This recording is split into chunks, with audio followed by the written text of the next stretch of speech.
The signal came from nowhere anyone expected, a garbled, screaming burst of code punching through 6 light-years of dead space, and it landed in the lap of a sleepy communications officer named Ellie Ward at Colorado Deep Space Listening Station 7. She almost dismissed it as solar interference. Almost. But the pattern repeated. 3 short pulses. 3 long. 3 short. An old, almost forgotten human standard, Morse code, riding on a frequency no human transmitter had used in over a century. "Sir, you need to see this," Ellie said, her voice tight as she waved over her supervisor, Frank Doyle, a broad-shouldered man with more gray hair than patience. Doyle leaned over her shoulder, frowning at the readout. "That's SOS. That's SOS," she confirmed. "Except it's not one of ours. The metadata wrapper, it's alien architecture. Someone out there learned our code and used it to call for help." Doyle didn't hesitate. Within the hour, the message had climbed the chain from Colorado to the Pentagon to a joint session of the newly formed United Earth Defense Council, humanity's answer to finally, undeniably, not being alone in the universe.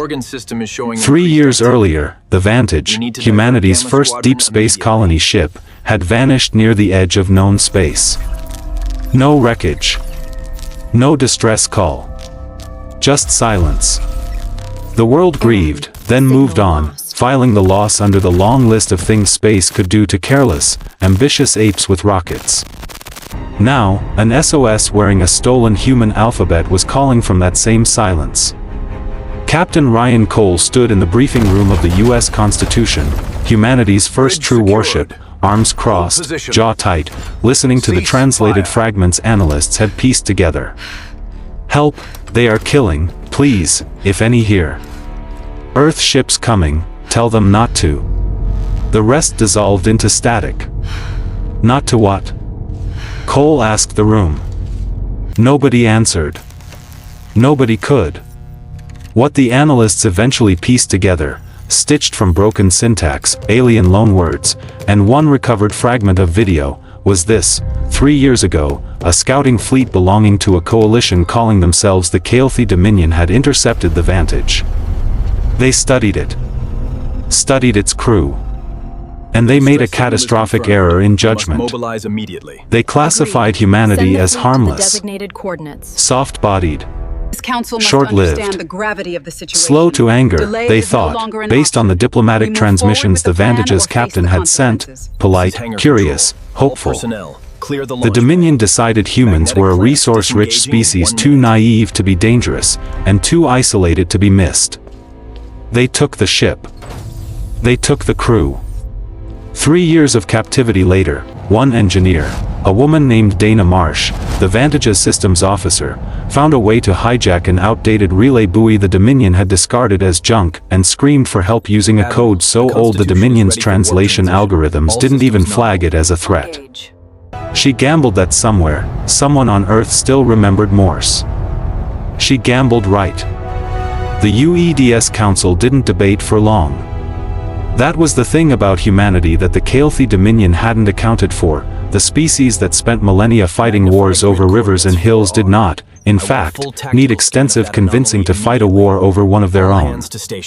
Within 72 hours, the newly commissioned Sol Defense Fleet, 6 warships built from technology reverse-engineered out of desperation and inspired guesswork after first contact debris analysis, left Earth orbit.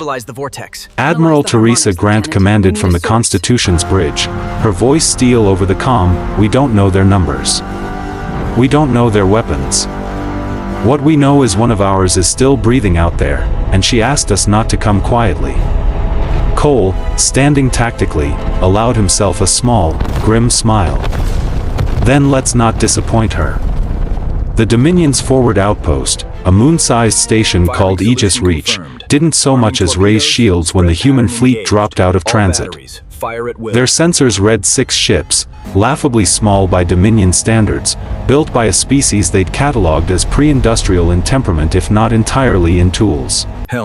Commander Sel Orith, the Dominion officer overseeing the human prisoners, actually laughed when the report came in.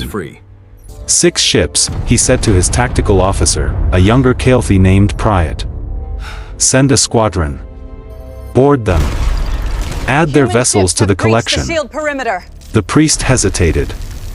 Sir, their weapon signatures are unusual. The energy readings don't match anything in our database.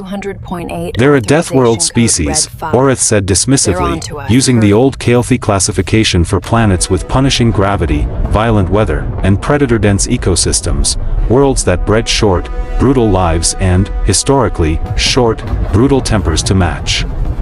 Deathworlders posture. They don't have the numbers or the technology to actually threaten us. Send the squadron. He was, both spectacularly and permanently, wrong. The first Dominion squadron closed to engagement range expecting a skirmish. What they got was 6 centuries of accumulated human military doctrine, armor tactics from world wars, carrier strategy from the Pacific Theater, missile defense algorithms stress-tested against nothing less than mutual annihilation, compressed into a fleet that had spent 3 years training for exactly one purpose, getting their people back. The Constitution alone took out 4 Dominion cruisers in the opening exchange, cold-calling firing solutions with the calm cadence of a man who had run this exact simulation 200 times and lost only 11. They're not adjusting, Cole said, watching the Dominion formation scatter in confusion rather than tactical retreat. They don't know how to fight something that fights back. Admiral Grant's voice was flat, final. Then let's teach them. Aboard Aegis Reach, Sel Orith watched his squadron die in real time and felt something he hadn't felt in decades of Dominion service, fear. Recall all forces, he barked. Full defensive posture, seal the... Sir. Priot's voice cracked. They're already inside our shield perimeter. How did they? Because Dana Marsh, 3 years a prisoner and 3 years listening to every careless conversation her captors had near her cell, had spent the last 72 hours feeding the incoming human fleet every shield frequency, patrol pattern, and structural weakness Aegis Reach possessed. She hadn't just sent an SOS. She'd sent a battle plan. The station fell in under 2 hours. Not because the Dominion lacked strength, but because they had never once considered that the Deathworlders might be organized, patient, and utterly without mercy when their own were taken. Cole found Dana Marsh himself, in a holding block 3 decks down, thinner than her file photo but standing straight, eyes clear, when the cell door blew open. "Ma'am," Cole said. "United Earth Defense Fleet. We got your message." Dana Marsh looked at the marine armor, the rifle, the patch on his shoulder, Earth, whole and blue and defiant, and for the first time in 3 years, she allowed herself to cry. "Took you long enough," she said, and laughed, and the sound of it echoed down a corridor built by aliens who, until today, had never imagined they'd hear a human laugh inside their own walls. Word of Aegis Reach spread through Dominion space faster than any diplomatic cable could have carried it.